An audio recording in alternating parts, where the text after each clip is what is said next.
أعوذ بالله من الشيطان الرجيم. بسم الله الرحمن الرحيم.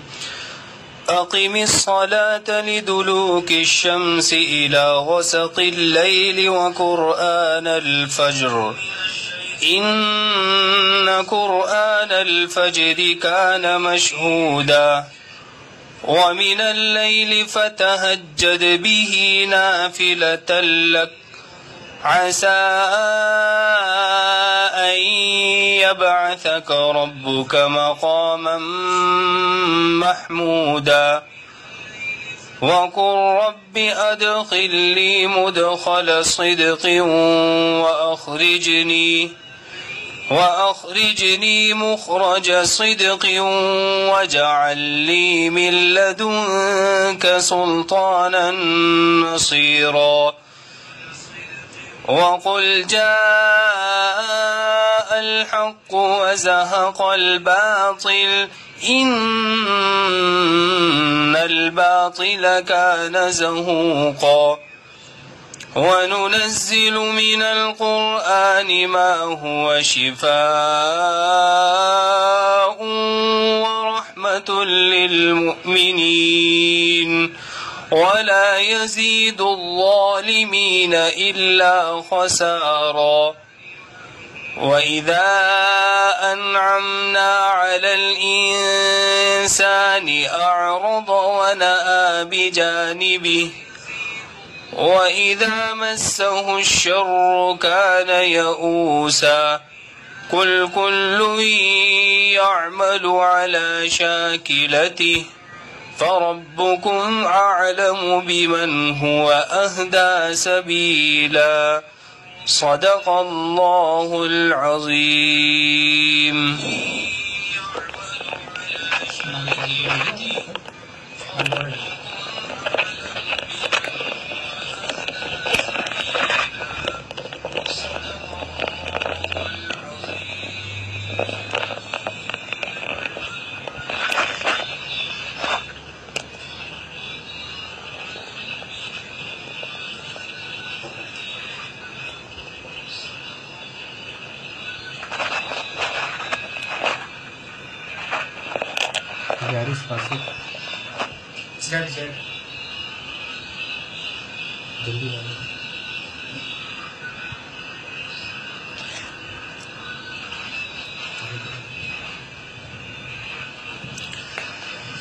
الحمد لله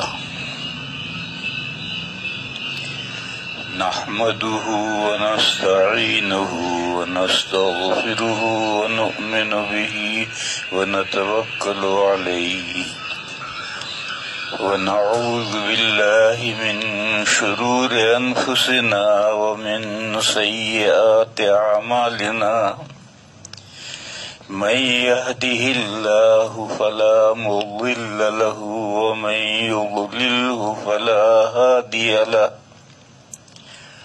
وأشهد أن لا إله إلا الله وحده لا شريك له وأشهد أن سيدنا ومولانا وحبيبنا وشفيعنا محمدا عبده ورسوله أرسله إلى الناس كافة بشيرا ونذيرا وداعيا إلى الله بإذنه وسراجا منيرا صلى الله تعالى عليه وعلى آله وصحبه وبارك وسلم تسليما كثيرا كثيرا وبعد فأعوذ بالله من الشيطان الرجيم بسم الله الرحمن الرحيم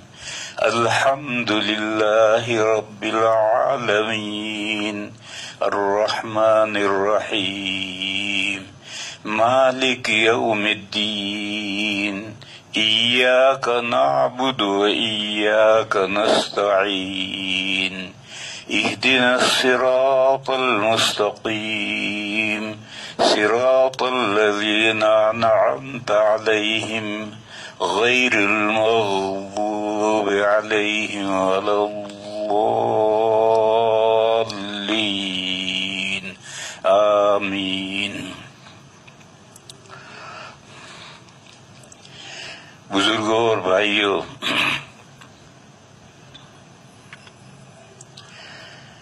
دین کے بنیادی مسئلے 3 ہیں: توحید، رسالت اور آخرت۔ انہی 3 مسئلوں پر دیگر عقائد متفرع ہیں۔ مثلا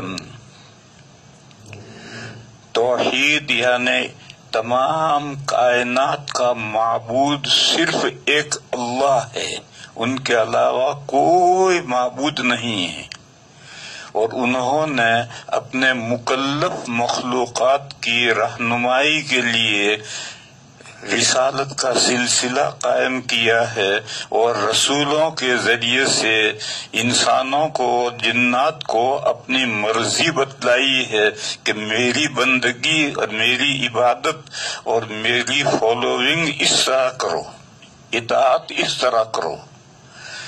بس یہ 2 مسئلے جو ہیں، ایک توحید اور ایک رسالت، ان کے بیچ میں چند اور باتوں پر بھی ایمان لانا ضروری ہے۔ وہ کیا ہے؟ اللہ کے ایک مخلوق ہے ملائکہ، فرشتے، ان پر ایمان لانا ضروری ہے، فرشتوں کو ماننا ضروری ہے۔ اسی طریقے پر مکلف مخلوقات میں سے اللہ تعالیٰ نے جو اپنے نمائندے چنے ہیں، انبیاء اور رسول، ان کو ماننا ضروری ہے۔ اور ہر مختلف زمانوں میں اللہ تعالیٰ کی بہت سی کتابیں اپنے رسولوں کے اوپر نازل ہوئی، ان کتابوں کو ماننا ضروری ہے۔ یہ 3 چیزیں درمیان میں اگر نہیں مانی جائیں گی تو یہ مسئلہ واضح سمجھ میں نہیں آئے گا کہ اللہ جو معبود ہیں انہوں نے اپنے بندگی کے طریقے مخلوقات کو کیسے سمجھائے، کیسے بتلائے۔ اللہ کی شان بہت بڑی ہے، وہ علی ہیں، برتر و بالا ہیں، کبیر ہیں، ان کو وہ انسانوں سے رو در رو بات نہیں کرتے، بالواسطہ رسولوں اور انبیاء کے ذریعے سے مخلوقات تک اپنی بات پہنچاتے ہیں۔ بس اللہ تعالیٰ یہ جو رسول و انبیاء ہیں یہ بھی انسان ہیں، بشر ہیں، اور بشر سے ما کان لبشر ان یکلمہ اللہ، بشر میں یہ استطاعت اور طاقت نہیں ہے کہ اللہ تعالیٰ اس سے گفتگو کریں۔ تو یہ انبیاء ہے، انبیاء جو ہیں، اور تمام انبیاء کے آقا اور سردار ہمارے پیغمبر حضرت محمد مصطفیٰ صلی اللہ تعالی علیہ وسلم بھی بشر ہیں، اور بشر میں اتنی استطاعت نہیں ہے کہ اللہ تعالی سے ہم کلام ہو سکے۔ پردے کے ساتھ، پردہ چاہے تھوڑا ہو یا زیادہ ہو، حضرت موسیٰ علیہ السلام سے اللہ تعالیٰ نے ہم کلامی کی ہے، وہ بھی نور کے پردے سے گفتگو کی ہے۔ اسی لیے موسیٰ علیہ السلام نے فوراً یہ درخواست کی ہے، رب ارنی انظر الیک، اے اللہ مجھے اپنا جلوہ دکھائیے۔ تو اللہ نے یہ نہیں فرمایا کہ میں نہیں دیکھ سکتا ہوں، بلکہ یہ فرمایا کہ تم مجھے نہیں دیکھ سکتے، قال لن ترانی، تم مجھے نہیں دیکھ سکتے ہو۔ یہ نہیں کہا کہ میں نہیں دیکھ سکتا ہوں، اللہ تو دیکھ سکتے ہیں۔ جب انسان کے دل و دماغ میں اور آنکھوں میں قوت پیدا ہو جائے، جیسا کہ جنت میں پیدا ہو جائے گی، تو اللہ کا جلوہ انسان دیکھیں گے۔ لیکن اس دنیا میں اللہ نے انسان کے دل و دماغ بھی کمزور بنائے ہیں اور آنکھیں بھی کمزور بنائی ہیں، لہذا اس دنیا میں اللہ کا جلوہ انسان دیکھنے کے قابل نہیں۔ تو موسیٰ علیہ السلام سے یہ کہا کہ لن ترانی، تم مجھے نہیں دیکھ سکتے۔ یہ نہیں کہا کہ میں نہیں دیکھ سکتا ہوں، یہ نہیں کہا، بلکہ یہ کہا کہ تم مجھے نہیں دیکھ سکتے ہو۔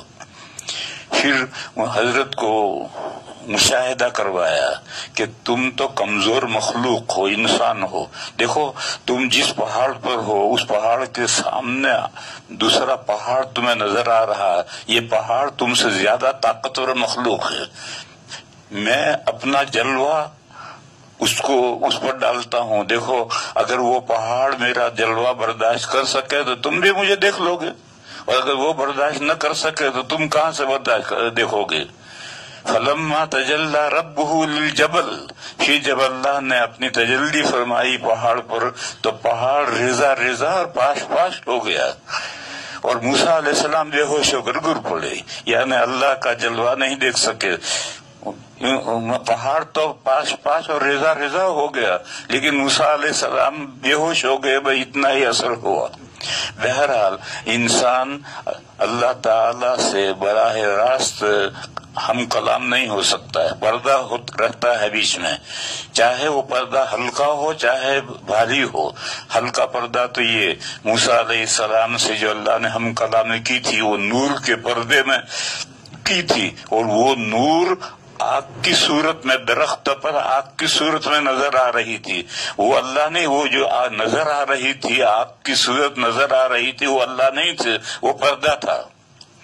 دوسری صورت پردے کی یہ ہے کہ اللہ تعالیٰ فرشتے کو پیغام دیں اور فرشتہ آ کر نبی کے سامنے وہ پیغام بیان کرے، تو یہ درمیان میں فرشتے کا واسطہ ہے، یہ گہرا پردہ ہے، لمبا پردہ ہے۔ بہرحال اللہ تعالیٰ مخلوق سے مخاطب ہوتے ہیں پردے کے ذریعے سے۔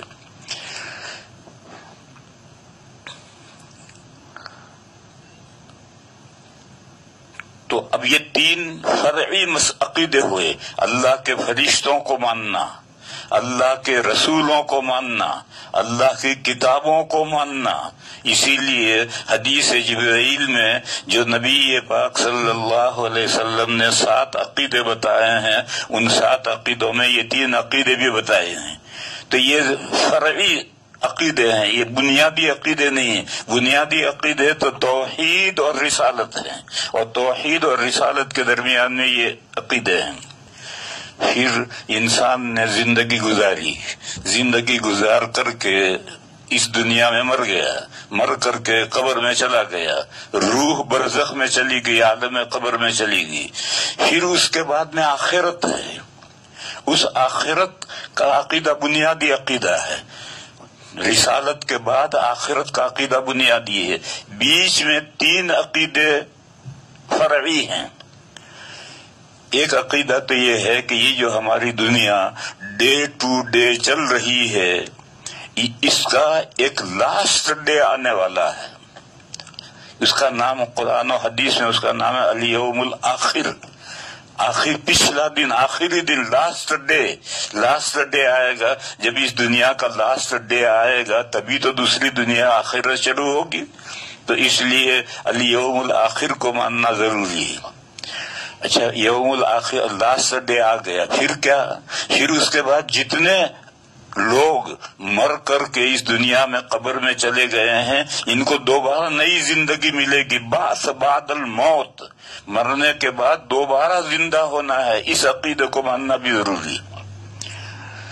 پھر تیسرا عقیدہ یہ ہے کہ اس دنیا میں جو اس دنیا کے بارے میں اللہ تعالیٰ نے جو کچھ طے کر رکھا ہے اس پر ایمان لانا، تقدیر اللہ کی جو پلاننگ ہے اس پلاننگ پر ایمان لانا بھی ضروری ہے، کہ اللہ نے اسی طرح سے پلاننگ کی ہے اور طے کی ہے کہ یہ دنیا ایک وقت تک چلے، کہ اس کا لاسٹ ڈے آ جائے، یہ دنیا ختم ہو جائے، اور ختم ہونے کے بعد میں سب قبر میں چلے جائیں، پھر اس کے بعد میں دوبارہ مخلوقات زندہ ہوں۔ یہی اللہ نے پلاننگ کی ہے، اس دنیا اور آنے والی دنیا دونوں کے لیے یہ پلاننگ ہے، یہی تقدیر ہے۔ پھر اگلی جو دنیا آئے گی، اس دنیا میں تو سب مزے میں ہیں، لیکن اگلی جو دنیا آئے گی اس دنیا میں جن کا اللہ پر ایمان تھا اور اللہ کے احکام کی جنہوں نے پیروی کی تھی ان کے لیے جنت ہے، اور جنہوں نے اللہ کو نہیں مانا اور اللہ کی مخلوق کو پوجا اور اللہ کی مخلوق کے کہنے پر چلے ان کے لیے آگے دوزخ ہے۔ یہ جو ایک انسانوں کے بعض انسانوں کے لیے جنت ہے اور بعض کے لیے دوزخ ہے، یہ جو پلاننگ ہے اس پر ایمان لانا ضروری ہے، یہ تقدیر ہے اللہ کی۔ اس کے بعد میں پھر جو دوسری دنیا شروع ہوگی، اس دنیا کا نام ہے آخرت، دوسری دنیا۔ دنیا اور آخرت یہ دو عربی کے لفظ ہیں، ہم اسے سمجھتے نہیں۔ یہ دنیا، الدنیا، یہ مؤنث ہے ادنا کا، ادنا کے معنی ہے اقرب، نزدیک، تو اقرب الدنیا، اقرب نزدیک، اس سے مؤنث اس کا دنیا۔ اور یہ الدنیا در حقیقت الدار کی صفت ہے، وَتِلْكَ الدَّارُ الْآخِرَةُ، اسی طرح تِلْكَ الدَّارُ الدُّنْيَا، وہ گھر جو ہم سے قریب ہے۔ کتنا قریب ہے؟ جتنا مچھلی سے تالاب قریب ہوتا ہے، مچھلی اندر ہے اور چاروں طرف تالاب ہے، اسی طرح سے ہم اس دنیا کے اندر ہیں اور ہمارے چاروں طرف دنیا ہے۔ تو یہ جو گھر ہم سے اقرب ہے، اس گھر کا نام ہے دنیا۔ اور پھر دوسری دنیا ہے الآخرہ، یہ بھی مؤنث ہے آخر کا، آخر مانے پرے، دور، آخر کا مؤنث ہے الآخرہ۔ اور الدار الآخرہ وہ گھر جو پرے ہے، دور ہے، وہ ابھی شروع نہیں ہوا، وہ اس دنیا کے ختم ہونے کے بعد وہ دار الآخرہ شروع ہوگا۔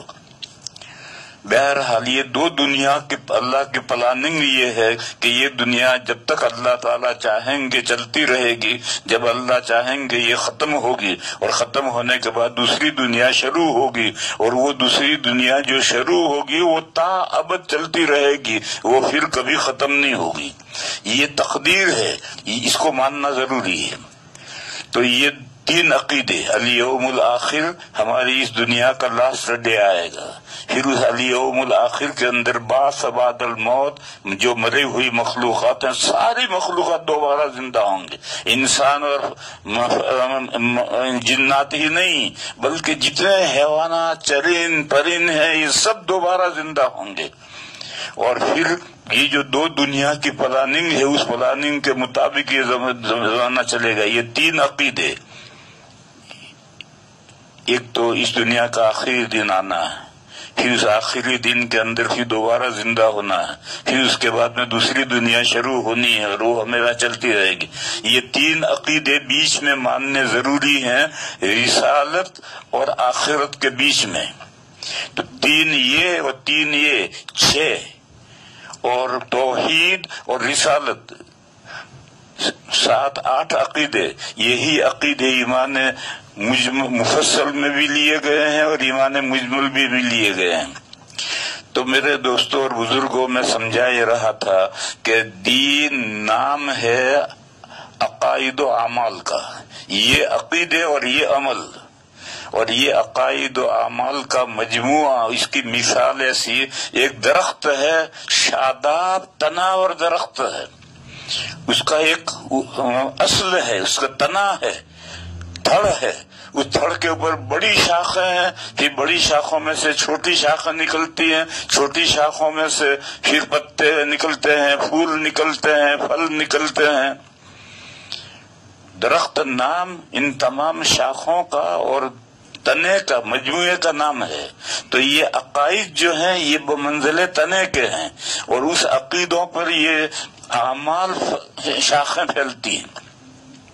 اللہ کے یہاں سے رسولوں پر جو وحی آتی ہے اور جس کے ذریعے سے انسانوں کی رہنمائی کی جاتی ہے، تو ان کو یہ بنیادی عقیدے بھی ان کو سمجھائے جاتے ہیں، اور ان پر متفرع ہونے والی جو شاخیں ہیں وہ بھی بتلائی جاتی ہیں کہ تمہیں دنیا میں یہ کرنا ہے، اگر اگلی دنیا میں تمہیں سکسیسفل ہونا ہے، کامیاب ہونا ہے، تو اس دنیا میں تمہیں یہ کرنا ہے۔ یہ اللہ کی ہر شریعت میں اسی طریقے سے بنیادی باتیں بھی بتائی جاتی ہیں اور اس کے بعد فرعی باتیں بھی بتائی جاتی ہیں۔ اسی لیے میرے بھائیوں، قرآن کریم میں 114 سورتیں ہیں، ان 114 صورتوں میں سے 80 اور 85 صورتیں مکی ہیں۔ ان مکی صورتوں میں یہی 3 عقیدے، توحید، رسالت اور آخرت، یہی 3 عقیدے ریپیٹ کیے گئے ہیں، مختلف طریقے سے بار بار سمجھائے گئے ہیں۔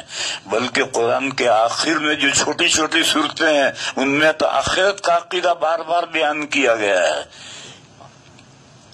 پھر اس کے بعد میں جب ہجرت کر کے مدینہ آئے، مکی صورتیں وہ ہیں جو ہجرت سے پہلے نازل ہوئی ہیں، اور جو صورتیں ہجرت کے بعد نازل ہوئی وہ مدنی کہلاتی ہیں۔ تو مدنی صورتوں میں احکام آنے شروع ہوئے، مکی صورتوں میں بہت کم احکام آئے ہیں، اور احکام آئے بھی ہیں تو گول گول آئے ہیں، مبہم آئے ہیں۔ زکوٰۃ، نماز اور زکوٰۃ پہلے دن سے فرض ہیں، لیکن شروع میں 2 نمازیں تھی، ایک فجر کی تھی اور ایک عصر کی تھی۔ 5 نمازیں معراج میں ہوئی ہیں۔ اسی طرح سے زکوٰۃ پہلے دن سے فرض تھی۔ قرآن کریم کی جو سب سے پہلی سورت نازل ہوئی یا ایھا المزمل، اس کے آخری آیت کے اندر زکوٰۃ کا ذکر ہے۔ زکوٰۃ کے کیا معنی ہیں؟ زکوٰۃ کے معنی ہیں اللہ کے لیے خرچ کرنا۔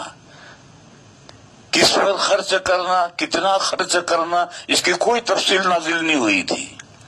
قرآن سورہ بقرہ میں ہے یسألونک ماذا ينفقون، لوگ آپ سے پوچھتے ہیں کہ وہ کیا خرچ کریں، قل العفو، آپ جواب دے دیجئے کہ تمہاری ضرورت سے جو زائد ہے وہ خرچ کرو۔ ایسا گول گول جواب آیا، تفصیلی جواب نہیں آیا۔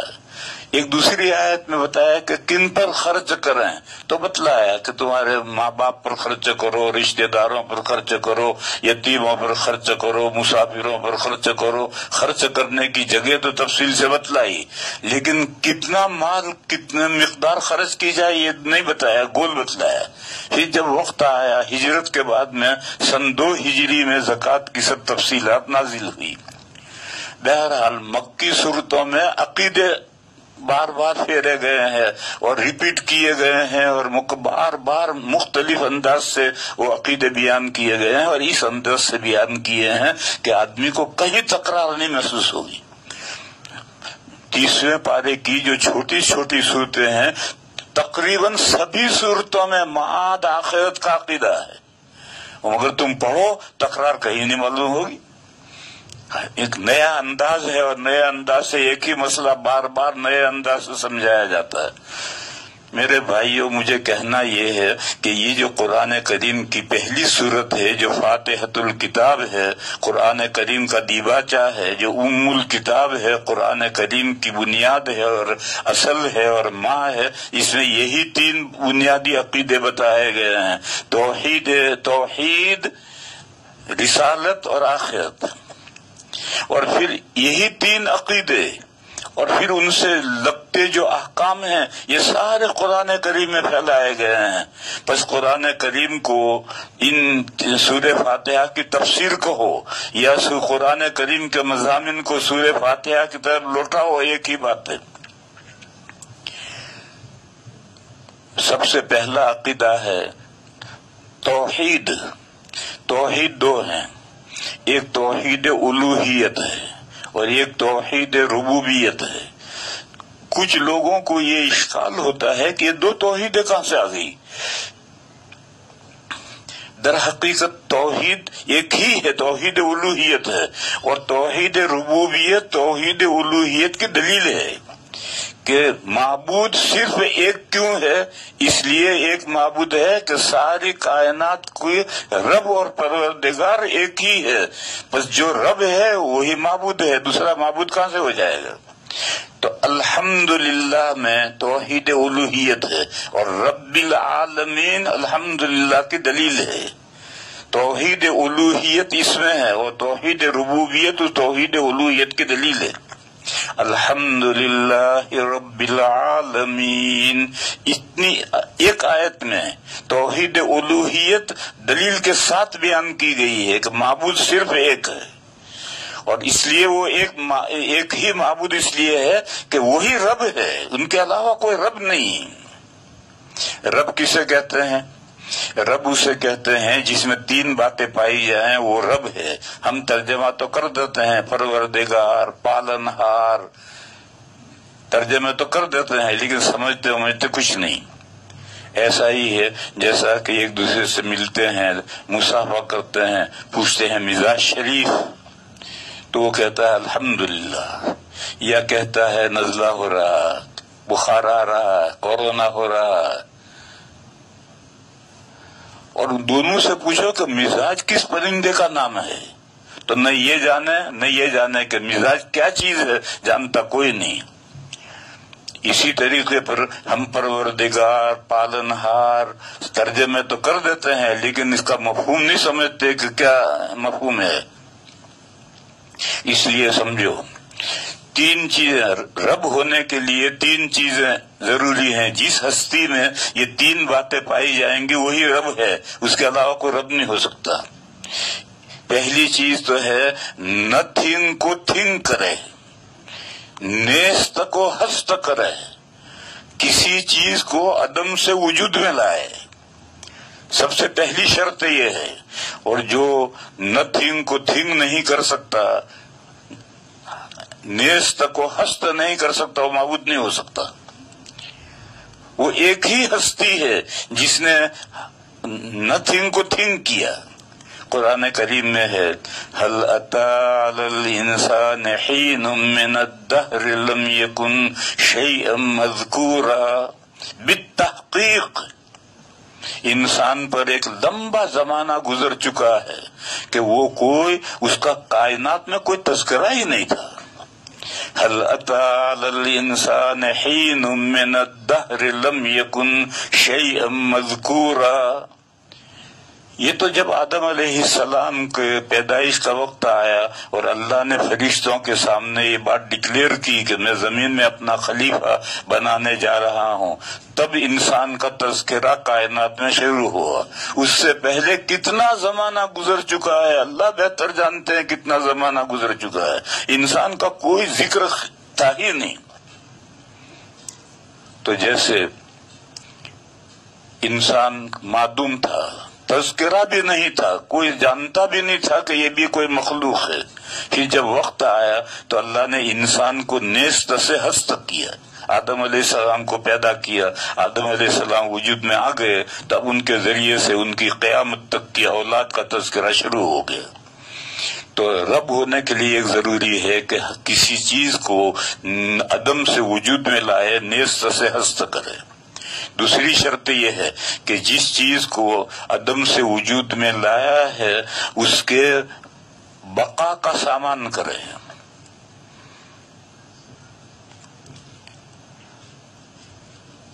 جیسے بھاری برسات میں بجلی کوندتی ہے، چھپ دے کر ختم. اگر مخلوقات اس طریقے سے وجود میں آتے ہی ختم ہو جائیں تو کیسے کام چلے گا؟ تو مخلوقات کو وجود میں لانے کے بعد میں ان کے بقا کا سامان کرے، وہ وجود میں آنے کے بعد باقی رہیں. اللہ ہی وہ ہستی ہیں جو مخلوقات کو عدم سے وجود میں لاتے ہیں، پھر ان کے بقا کا سامان کرتے ہیں، باقی رہنے کا.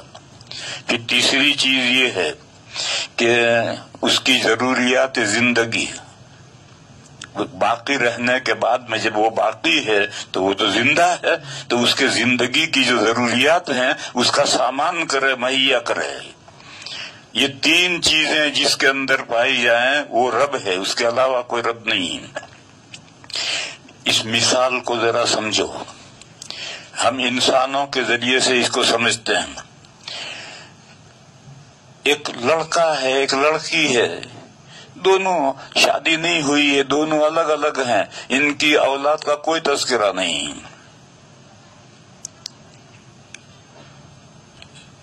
کچھ لوگ کھجور لے کر آتے ہیں، حضرت اسے چبا دیجئے. کیا کرو گے بھائی؟ کہ تہنیک کرنی ہے. تو میں کہتا ہوں بچہ لا کہاں ہے، اس لیے کہ تحنیک تو میں کروں گا، بچہ لاؤ، میں کھجور لاؤ، میں کھجور کو بہت باریک چبا کر کے انگوٹھے پر لے کر آہستہ سے اس کے منہ میں رکھ کر اس کے تالو میں چپکا کر کے دباؤں گا، خاص انداز سے دباؤں گا، اس سے بچہ گلے کی بیماریوں سے محفوظ رہتا ہے اور جہوری صوت ہوتا ہے، آواز بلند ہوتی ہے۔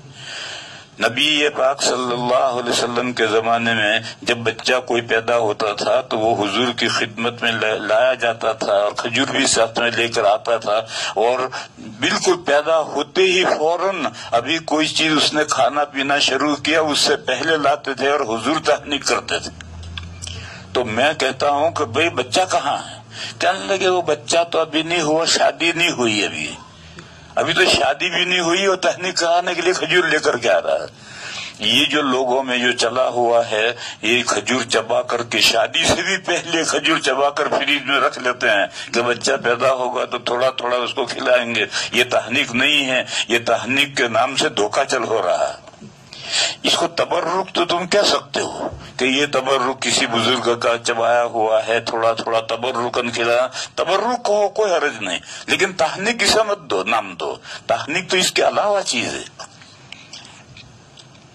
تو ہمارا بچہ جب تک شادی نہیں ہوتی ہے بچے کا کوئی تذکرہ ہی نہیں، پھر شادی ہو گئی، شادی ہونے کے بعد میں میاں بیوی دونوں بچے کی امید رکھتے ہیں۔ پہلے تو میرے ایک استاد تھے مولانا ہاشم صاحب بخاری رحمت اللہ علیہ، وہ بخارا کے تھے، دارالعلوم دیوبند میں آ کر پڑھے اور پھر دارالعلوم میں مدرس ہوئے تھے، میرے استاد ہیں، میں نے قدوری پڑھی ان سے۔ تو ہم نے ان سے کہا حضرت آپ نے شادی نہیں کی؟ تو کہنے لگے میں نے شادی کی ہے، میں نے اپنے ملک میں بخارا میں شادی کی تھی۔ تو میں نے کہا آپ کے بچے؟ کہنے لگے بچہ کوئی نہیں، ہمارے یہاں شادی کے 15 سال تک تو بچے کا کوئی تصور ہی نہیں ہوتا تھا، 15 سال کے بعد میں بچے کا تصور ہوتا تھا، مرد بھی اور عورت بھی بچے کا۔ اب تو 1 سال اگر بچہ نہ ہو تو شوہر ادھر دعائیں کراتا پھرے گا، عورتیں ادھر منتیں مانتی پھرے گی، بچے کے لیے بےتاب ہیں۔ کیوں؟ دنیا قیامت قریب آ رہی ہے، جتنوں کو دنیا میں آنا ہے دھڑا دھڑ پھٹافٹ آنا ہے، دیر نہیں ہے، تاخیر نہیں ہے، جلدی سے سب کو آنا ہے۔ بہرحال میں یہ کہہ رہا تھا کہ یہ جو تحنیک کے بارے میں تصور آج کل چل پڑا ہے کہ شادی ہونے کے بعد یا عورت حاملہ ہے اس وقت اس کھجور چبا کر کے فریج میں رکھ لی، بچہ پیدا ہوگا تو تھوڑی تھوڑی اس کو کھلائیں گے، یہ تحنیک نہیں ہے، یہ تحنیک کا غلط مفہوم ہے۔ تحنیک تو یہ ہے کہ بچہ پیدا ہوتے ہی کسی نیک بندے کے پاس جو تحنیک کرنا جانتا ہو، ہر ایک تحنیک نہیں کر سکتا، جو تحنیک کرنا جانتا ہے اس کے پاس لے جاؤ، وہ کھجور چبا کر کے انگوٹھے پر لے گئے، اور انگوٹھے کا ناخن نہیں ہونا چاہیے، ناخن کٹا ہوا ہونا چاہیے، انگوٹھے پر لے کر آہستہ سے انگلی ڈال کر کے اس کے تالو میں وہ کھجور چپکائے گا اور خاص انداز سے تالو دبائے گا، اس سے بچہ جہوری صوت ہوگا۔ بہرحال ہمارا یہ بچہ جس کا کوئی تصور ہی نہیں تھا، اللہ تعالیٰ نے جب وقت آیا تو بچہ دیا۔ اب یہ بچہ نیست سے ہست ہوا، عدم سے وجود میں آیا۔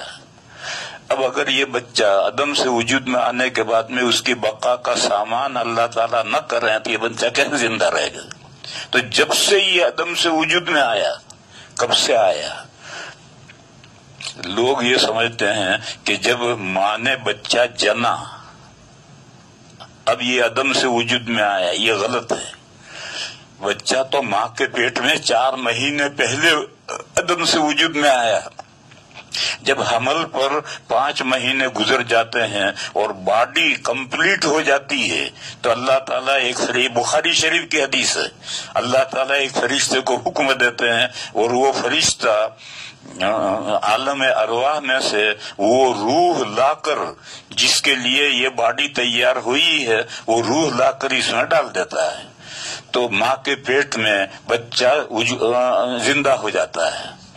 رات کو عورت سوتی ہے، پیٹ میں کوئی حرکت نہیں، صبح اٹھتی ہے تو بچہ گھوم رہا ہے، کب یہ پیدا ہو گیا کچھ پتا نہیں، جب فرشتے نے روح لا کر کے باڈی میں ڈال دی اسی وقت سے بچہ وجود میں آ گیا۔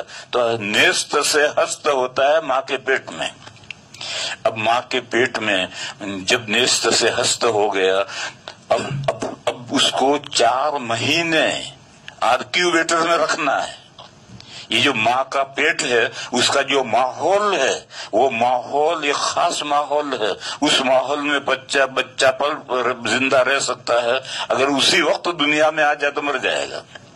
اسی لیے جو بچے قبل وقت پیدا ہو جاتے ہیں اس کو ہاسپٹل میں ایک ڈبہ ہے، اس کا نام ہے آرکیوویٹر، اس کے اندر ماحول ایٹماسفیئر ایسا ماں کے پیٹ جیسا بنایا ہے، تو اس بچے کو اس میں رکھ دیتے ہیں اور بند کر دیتے ہیں، اور مقررہ مدت پر کھولتے ہیں تو بچہ زندہ رہتا ہے۔ تو ماں کے پیٹ کو اللہ تعالیٰ نے آرکیوویٹر بنایا ہے۔ پہلا انتظام تو یہ ہے، اگر روح ڈالتے ہی بچہ دنیا میں آ جائے تو مر جائے گا، زندہ نہیں رہ سکے گا۔ تو پہلا انتظام تو یہ ہے کہ ماں کا پیٹ آرکیوویٹر ہے۔ پھر زندہ رہنے کے لیے سانس لینا ضروری ہے، تو 3 پردے چیر کر کے بچہ سانس لیتا ہے۔ ایک ماں کے پیٹ کا پردہ، ایک اس کے اندر بچہ دانی کا پردہ، پھر بچہ دانی کے اندر ایک گولا ہے جس کے اندر گندا پانی بھرا ہوا ہوتا ہے، اس کا وہ پردہ، پھر پانی اور اس کے بعد اندر بچہ، اور باہر کی ہوا وہ بچہ سانس لیتا ہے۔ لوگ یہ سمجھتے ہیں کہ ماں کے سانس لینے سے وہ سانس لیتا ہے، ایسا نہیں۔ ماں کا انتقال ہو گیا، اس کا سانس بند ہو گیا اور بچہ پیٹ میں زندہ ہے اور ہلتا ہے، اور کتابوں میں مسئلہ ہے کہ اگر ایسی صورت پیش آئے کہ ماں کا انتقال ہو جائے اور پیٹ میں بچہ ہے تو ہل رہا ہے، زندہ ہے، تو جلدی سے آپریشن کر کے بچے کو نکال کر بچا لیا جائے۔ معلوم ہوا کہ اس کا سانس ماں کے سانس کے تابع نہیں ہے۔ اسی طرح سے یہ مسئلہ ہے کہ گائے قربانی کرنے کے بعد میں جب وہ چمڑا اتار کر کے پیٹ چیرا تو اندر سے بچہ زندہ نکلا، تو اب اس بچے کو ذبح کر لو، تو ذبح کرنے کے بعد میں اس کا کھانا بھی جائز ہے۔ معلوم ہوا کہ بچہ جو سانس لیتا ہے وہ ماں کے سانس کے تابع نہیں ہے، اس کا مستقل ہم جیسے باہر جو ہوا ہے اس کو ہم سانس لیتے ہیں، اسی ہوا سے سانس لیتا ہے۔ دیکھو اس کی مثال، آپ ایک کمرہ بنائیے گلاس کا، کانچ کا، بالکل پیک، اور اندر موبائل لے کر بیٹھ جائیے تو اندر بھی موبائل کی گھنٹی بجے گی۔ آپ تو نہ بیٹھے، آپ تو بیٹھیں گے تو مر جائیں گے، موبائل رکھ دو اندر، تو موبائل کی کوئی شخص موبائل کو کرے گا تو اندر گھنٹی بجے گی، تو جب وائس آواز کانچ کا پردہ چیر کر کے اندر جاتی ہے تو ہوا کیوں ہے پردہ چیر کر کے کیوں نہیں جاتی؟ تو اس لیے 3 پردے چیر کر کے پیٹ کا پردہ، بچہ دانی کی رحم بچہ دانی کا پردہ، اور مشیمہ وہ گولا جس کے اندر بچہ ہے اس کا پردہ، یہ 3 پردے چیر کر کے ہوا بچہ سانس لیتا ہے۔ تو اللہ نے یوں انتظام کر دیا۔ تو پہلا تو یہ ہے کہ روح پڑتے ہی ہماری اس دنیا کی آب و ہوا برداشت نہیں کر سکتا ہے، اس کو 4 مہینے تک آرکیوویٹر میں رکھنا ہے، تو ماں کے پیٹ کو ہی آرکیوویٹر بنا دیا ہے۔ پھر اس کے بعد میں اس کو سانس لینے کے لیے انتظام یہ کیا کہ باہر کا سانس اس کو پہنچتا ہے اور وہ سانس ناک سے لیتا ہے اور 3 پردے چیرتا ہے، پھر اندر گندا پانی ہے اس کو چیرتا ہے، پھر ناک سے بچہ سانس لیتا ہے اور یہ گندا پانی اس کے ناک میں نہیں جاتا۔ عجیب اللہ کی حفاظت ہے کہ گندا پانی کیوں نہیں جاتا، بس اللہ کی قدرت ہے۔ دیکھو ہمارے منہ کے آخر میں جہاں سے گلا شروع ہوتا ہے وہاں 2 نالیاں ہیں، ایک کھانے کی نالی ہے، ایک سانس کی نالی ہے، اور دونوں ساتھ لگے ہوئے ہیں بالکل ہوا کے الگ جاتی پھیپھڑے میں اور معدے کے اندر غذا الگ جاتی ہے، غذا اس میں نہیں جاتی اور ہوا اس میں نہیں جاتی، اور دونوں ساتھ لگے ہوئے ہیں، اور قدرت خدا کی ہے کہ یہ پھیپھڑے میں ہوا جاتی ہے اور معدے میں غذا جاتی ہے۔ اسی طریقے سے اللہ کی یہ قدرت ہے، اور اس قدرت سے یہ گندا پانی ناک میں نہیں جاتا، بس سانس ہی جاتا ہے بچہ۔ تو ایک انتظام اللہ نے یہ کر دیا۔ دوسرا انتظام یہ کیا کہ جب 4 مہینے تک رہے گا تو اس کے کیا کھائے گا پیے گا، اس کے پلنے بڑھنے کا کیا انتظام ہوگا۔ تو اللہ تعالی نے اس کا بہت پہلے سے انتظام کر رکھا ہے۔ عورت کو ماہواری آتی ہے، جب تک حمل نہیں ہوتا ہے تو یہ ماہواری کا خون ضائع ہو جاتا ہے، نکل جاتا ہے۔ پھر جب اچھا اس کا راستہ کیا رکھا ہے، رگوں میں سے بچہ دانی میں خون گرتا ہے اور بچہ دانی کے منہ سے نکل کر کے ماہواری کا خون آتا ہے۔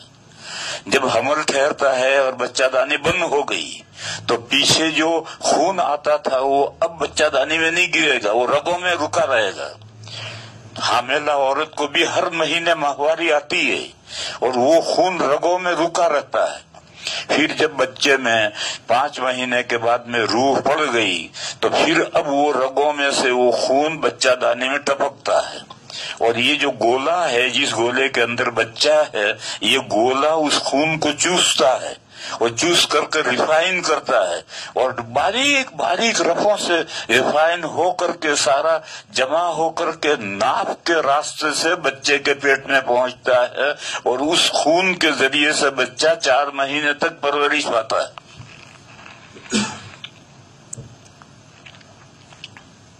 اور یہ جو کھایا وہ تو کھایا ہے تو پخانا بھی کرے گا، تو پخانا کہاں گیا اس کا؟ وہ پخانا اس کے پیٹ میں جمع رہتا ہے 4 مہینے تک، جیسے ہمارا پخانا 24 گھنٹے تو پیٹ میں جمع رہتا ہے، بعض کا 2 دن جمع رہتا ہے، تو وہ 4 مہینے جمع رہتا ہے۔ چنانچہ بچہ جب دنیا میں پیدا ہوتا ہے، ظاہر ہوتا ہے، لفظ پیدا کے معنی ہے ڈسپلے، ظاہر ہونا۔ جب دنیا میں ظاہر ہوتا ہے تو ماں کی چھاتی میں دودھ 2 دن تک نہیں اترتا، اس درمیان میں گھٹی پلاتے ہیں اور کالا کالا پخانا بچہ کرتا ہے۔ یہ وہ پخانا ہے جو 4 مہینے دودھ کا بچا ہوا بچہ ہے۔ تو اللہ نے غذا کا انتظام کرنے کے لیے یہ ماہواری کا سسٹم رکھا ہے۔ اسی لیے دادا اور دادی جب تک جنت میں رہے ان کی کوئی اولاد نہیں ہوئی، اس لیے کہ انسان کی تخلیق اسی مٹی سے مقدر تھی۔ دادا بھی اسی مٹی سے بنائے گئے ہیں اور دادی بھی اسی مٹی سے بنائی گئی ہیں، ان کی ساری اولاد بھی اسی مٹی سے بنائی جا رہی ہیں۔ جنت میں ان کی کوئی اولاد نہیں ہوئی۔ جب جنت سے نکالے گئے اور زمین پر آئے اور زمین پر اتر کر کے زمین سے پیدا ہونے والی چیزیں دادا اور دادی نے کھائی تو اس سے جسم میں بلڈ، خون پیدا ہوا۔ یہ خون مٹی کا خلاصہ ہے، پھر اس خون میں سے مادہ بنا، پھر مادہ رحم مادر میں پہنچا، پھر وہاں وہ علقہ بنا، پھر مرغا بنا، پھر ہڈیاں بنی، پھر گوشت چڑھا، پھر اس کے بعد میں اس میں روح ڈالی گئی تو انسان بن گیا۔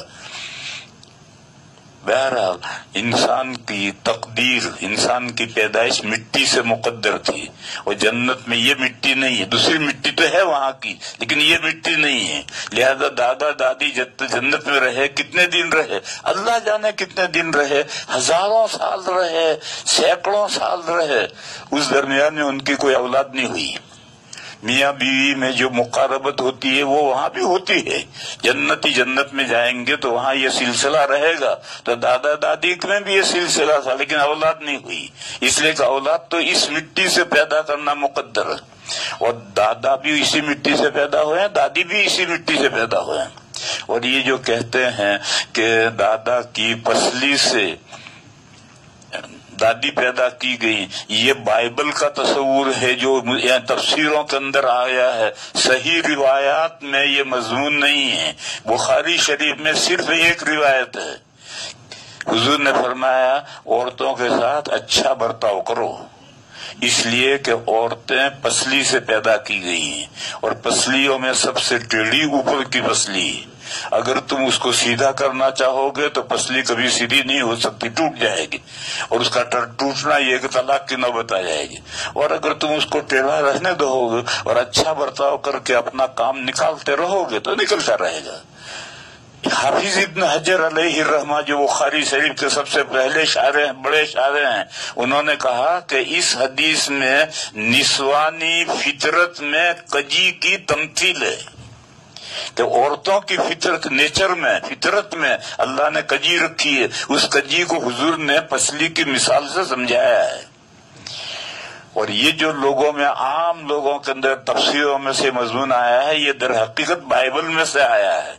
بائبل میں باقاعدہ فوٹو دے رکھا ہے کہ ایک آدمی درخت کے نیچے سویا ہے اور اللہ میاں کبوتر بن کر کے چھری لے کر آئے اور آ کر پسلی کاٹ کر لے گئے اور دادی کو بنا کر بیچ دیا۔ یہ سب وہاں سے تفسیروں میں آیا ہے، اور یہ سب تفسیر حدیث سب صحیح نہیں ہے۔ صحیح حدیث بخاری کی صرف یہ ایک حدیث صحیح ہے، اور اس کو شارح یہ کہتے ہیں کہ اس میں عورتوں کی تخلیق کا بیان نہیں ہے، بلکہ نسوانی فطرت میں جو کجی رکھی ہے اللہ نے، وہ پسلی میں جیسے کجی ہے، اس کے نیچر میں کجی ہے، اس کو سیدھا کر ہی نہیں سکتے۔ درخت کی لکڑی ہے، اگر وہ ٹیڑھی ہے تو اس کی فطرت میں کجی نہیں ہے، اس کو گرم کر کے آہستہ آہستہ سیدھا کر سکتے ہو، لیکن جس چیز کی نیچر میں کجی ہے اس کو کسی طرح سے دور نہیں کر سکتے ہو۔ تو جیسے پسلی کی نیچر میں کجی ہے اس کو دور نہیں کر سکتے، ایسے عورت کی نیچر میں کبھی کجی ہے، لہذا اس سے فائدہ اٹھانے کے لیے اچھا برتاؤ کرو اور اچھا برتاؤ کر کے نباہ کرو۔ ایک دوسری حدیث میں ہے کہ اگر عورت دن میں 100 غلطیاں کرے تو 100 مرتبہ معاف کرو،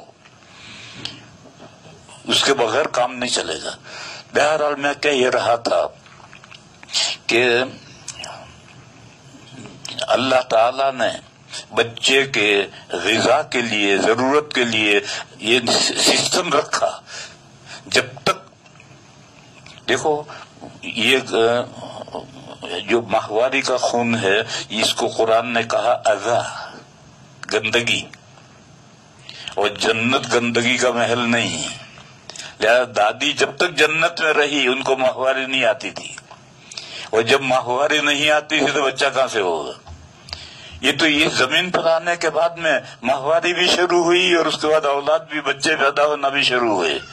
تو اللہ تعالیٰ نے بچے کے پیٹ میں، بچے کی ایک تو بچے کے ماں کے پیٹ کو انکیوبیٹر بنایا، اس کا ماحول ایسا بنایا کہ اس میں وہ بچہ زندہ پنپ سکے، زندہ رہ سکے، پھر اس کے سانس لینے کا انتظام کیا، اور باہر کی ہوا وہ 3 پردے چیر کر کے ہوا پہنچتی، اس سے سانس لیتا ہے، اور کھانے پینے کے انتظام کے لیے ماہواری سسٹم قائم کیا، اور اس کے ذریعے سے اللہ تعالیٰ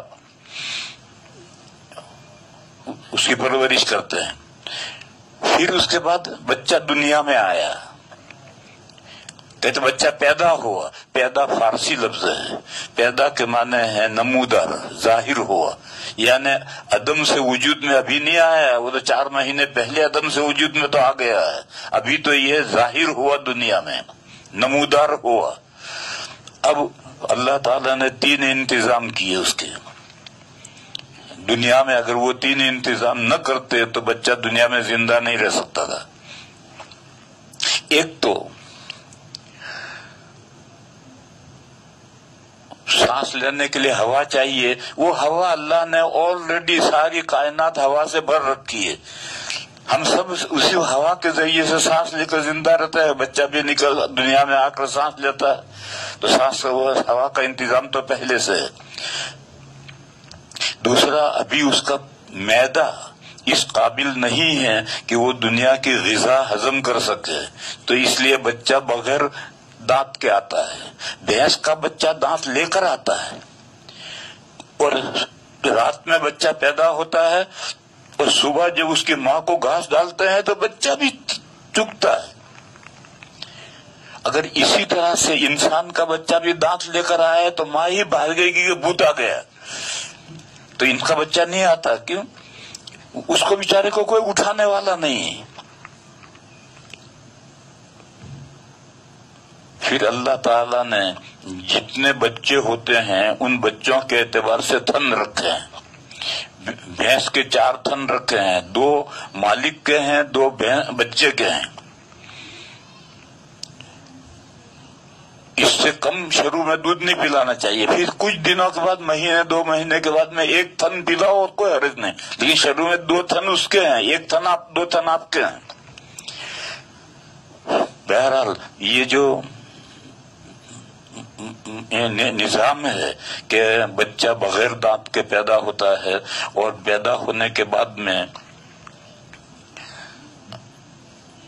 جب اس کا پیٹ خالی ہو جاتا ہے، پیٹ میں جو کھا کر اس کا پخانہ جمع ہوا تھا وہ سارا نکل جاتا ہے، پیٹ خالی ہوتا ہے، تو اب 2 ماں کی چھاتی میں سے 2 نہریں جاری ہو جاتی ہیں دودھ کی. لڑکا ہے تو ڈبل فیٹ کا دودھ ہوگا، لڑکی ہے تو سنگل فیٹ کا دودھ ہوگا. لڑکی کم ہضم کر سکتی، لڑکا قوی معدہ ہوتا ہے، اس کے اعتبار سے اس کے فیٹ میں بھی اللہ تعالیٰ نے ڈبل فیٹ اور سنگل فیٹ رکھا. تو یہ دودھ کا جو انتظام اللہ نے کیا ہے، اس کے اگر کوئی غذا بچے کو نہیں مل سکتی تو ماں اپنی چھاتی سے لگا کر دودھ پلائے گی. تیسری چیز، اللہ تعالیٰ نے بچے کو انٹرنیشنل بھاشا لینگویج سکھا کر بھیجا ہے، اور بچہ اپنی ہر ضرورت اس زبان سے پوری کرتا ہے. وہ انٹرنیشنل لینگویج کیا ہے؟ رونا، کرائنگ. دنیا کے سب بچے ایک ہی طرح روتے ہیں. ایسا نہیں ہے کہ گجراتیوں کا بچہ گجراتی میں روتا ہو اور عربوں کا بچہ عربی میں روتا ہو، انگریزوں کا بچہ انگریزی میں روتا ہو. ایسا نہیں ہے، سارے بچے ایک ہی طرح سے روتے ہیں اور وہ اپنے رونے کے ذریعے سے اپنی ضرورت پوری کرتے ہیں. بچہ رو رہا ہے، ماں دوڑی ہوئی آتی ہے، دیر ہو گئی، بھوکا ہوا ہے، چھاتی سے لگایا، دودھ پینے لگا، اس کا رونا بند ہو گیا. اس نے رو کر بتلایا کہ مجھے بھوک لگی. رات میں بچہ رونے لگا، ماں اٹھی، دیکھا کہ بچے سے کپڑا ہٹ گیا تھا، اس نے کپڑے میں ڈھانک دیا، سردی لگ رہی تھی، اس نے رو کر بتلایا کہ مجھے سردی لگ رہی ہے. بچہ رو رہا ہے، سمجھ میں نہیں آتا بچہ کیوں رو رہا. ابھی دیکھو ڈاکٹر کے لے چلو. اب ڈاکٹر نے یہاں دبایا، پیٹ کو دبایا تو اور چلایا، تو اس نے کہا اس کے پیٹ میں افارا ہو گیا ہے اور گیس ہو گیا ہے، تکلیف ہو گئی، دوا دی اور بچہ ٹھیک ہو گیا. بچہ ہر ضرورت رو کر پوری کرتا ہے.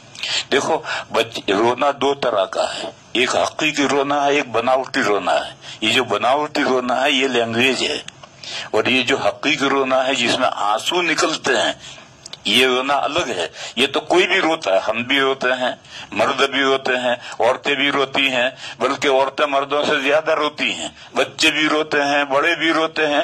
یہ جس میں آنسو نکلتے ہیں یہ رونا الگ ہے. اور ایک رونا ہے جس میں آنسو نہیں نکل رہے اور چلا رہا. یہ جو رونا ہے یہ انٹرنیشنل لینگویج ہے، اور اسی سے بچہ اپنی سب ضرورت پوری کرتا ہے. اسی لیے جانور، ان کو پالنے پوسنے والا، گود میں اٹھا کر پھرنے والا کوئی نہیں ہے، تو ان کے احوال اور ہیں اور انسان کا بچے کے احوال اور ہیں. مجھے تو یہ بتلانا ہے کہ دنیا میں آنے کے بعد میں زندہ رہنے کے لیے 3 چیزیں چاہیے: ہوا چاہیے اور غذا چاہیے اور اپنی ضروریات پوری کرنے کے لیے کوئی بادشاہ چاہیے. وہ تینوں کا انتظام اللہ نے کر رکھا. تو رب وہ ہے جو کسی چیز کو عدم سے وجود میں لائے، اور عدم سے وجود میں لانے کے بعد میں پھر اس کے بقا کا سامان کرے اور پھر اس کے لیے ضروریات زندگی مہیا کرے. جو ہستی یہ 3 کام کرتی ہے وہی رب و پروردگار پالنہار ہے. تو قرآن نے کہا کہ ساری کائنات کے رب العالمین، پتہ نہیں عالم کتنے ہیں، اللہ جانتا ہے بہتر کہ کتنے عالم ہے. تمام عالموں کا ان رب اور پالنہار اور پروردگار اللہ ہے. جب اللہ ہی ان سب کا رب ہے تو معبود بھی وہی ہوگا. تو اس لیے فرمایا الحمدللہ، تمام تعریفیں اللہ کے لیے ہیں. کیوں؟ وہ سارے جہانوں کے پالنہار ہیں، یعنی تمام جہانوں کے تمام تعریفیں اللہ کے لیے ہیں، یعنی معبود وہی ہیں. اس کو سمجھو، معبود میں 2 چیزیں ضروری ہیں. ایک تو یہ کہ سارے کمالات اس میں جمع ہوں. دوسری چیز کیا ہے کہ کوئی کمی نہ ہو. سارے کمالات جمع ہیں، اس کے لیے قرآن میں اور حدیثوں میں لفظ جملہ آتا ہے الحمدللہ، تمام تعریفیں اللہ کے لیے ہیں، حمد ہوتی ہے کمالات پر۔ اور جب تمام تعریفیں معلومات، سارے کمالات انہیں کے اندر ہیں، اور ہر عیب سے، ہر کمی سے، ہر برائی سے اللہ پاک ہیں۔ اس کے لیے قرآن و حدیث میں تعبیر ہے سبحان اللہ، اللہ پاک ہیں، یعنی کوئی عیب نہیں ہے ان میں، کوئی کمی نہیں۔ کتنی بعض جگہ پر لفٹ میں ایک دعا لکھ رکھی ہے کہ جب لفٹ اونچی اوپر جائے تو کہو اللہ اکبر، اور جب لفٹ نیچے جائے تو کہو سبحان اللہ۔ تو نیچے جانا یہ کمی ہے، تو اس وقت اللہ کی پاکی بیان کرو سبحان اللہ، اللہ کے اندر ایسی کمی بھی نہیں۔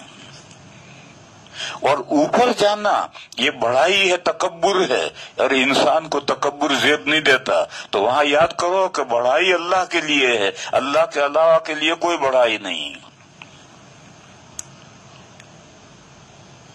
اور اسی لیے کہتے ہیں جب جانور ذبح کرتے ہیں تو کہتے ہیں بسم اللہ اللہ اکبر، بسم اللہ، میں اللہ کے نام پر ذبح کرتا ہوں۔ یہ تو ٹھیک ہے، اللہ کے نام پر ذبح کرو گے تو قربانی ہوئی، وہاں اللہ اکبر کیوں ہے؟ ذبح کرتے ہوئے تصور آ سکتا کہ ہاں میں اس کو مرغے کو کاٹ رہا ہوں، تو کہا مرغے کو تو نہیں کاٹ رہا، اللہ سب سے بڑے ہیں۔ وہاں اللہ کی بڑائی کا تصور لاؤ، اللہ کے نام پر مرغا ذبح کرتے وقت اللہ کی بڑائی کا تصور لاؤ، اپنی بڑائی نہیں۔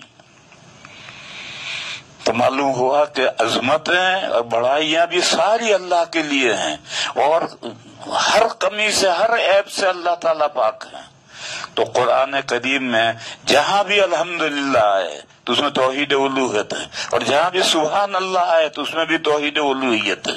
یہ ایک پہلو ہے، خوبیوں کا ہونا ضروری ہے معبود میں، اور یہ دوسرا پہلو ہے کمیوں سے پاک ہونا ضروری ہے۔ اور یہ جب دونوں چیزیں جمع ہوں گی، اور وہ جمع ہوں گی تبھی سے تمام خوبیاں اسی میں جمع ہے جس میں کوئی کمی نہ ہو، اور ہر کمی سے پاک وہ ہے جس میں ساری خوبیاں ہوں۔ اسی دونوں چیزیں ساتھ ساتھ ہیں، اور قرآن کریم میں بہت جگہ پر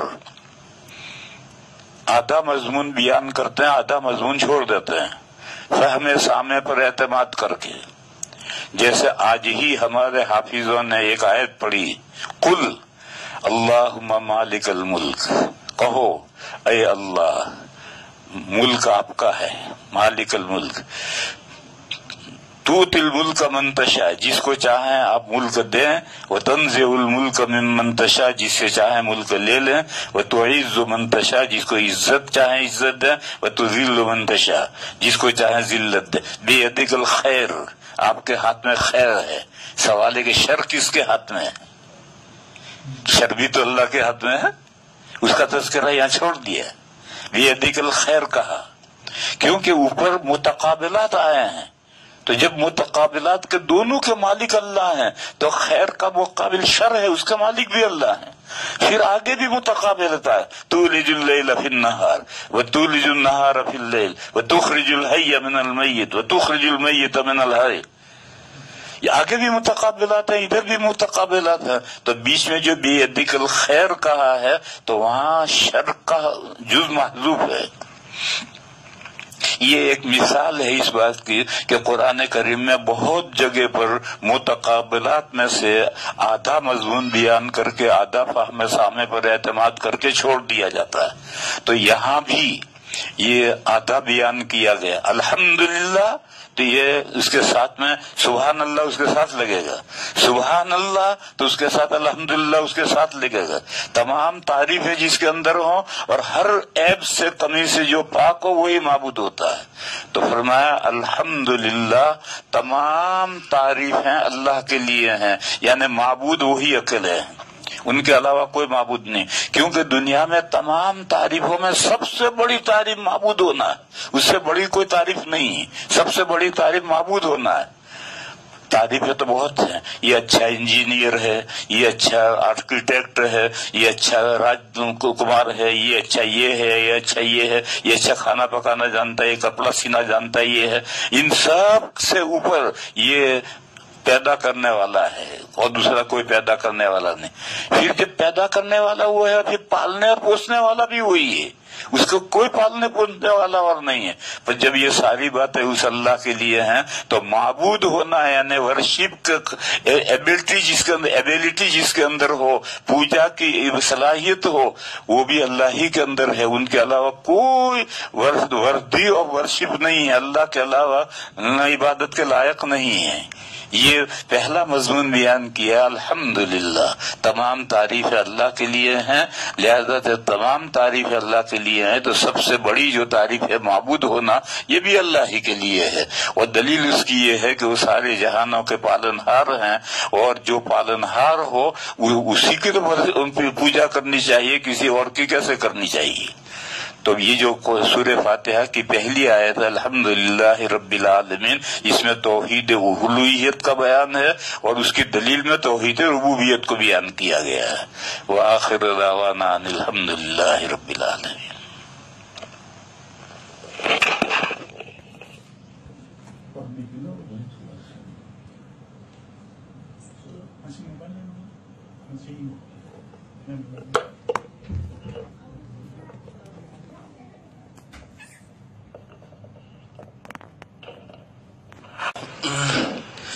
اعوذ باللہ من الشیطان الرجیم، بسم اللہ الرحمن الرحیم۔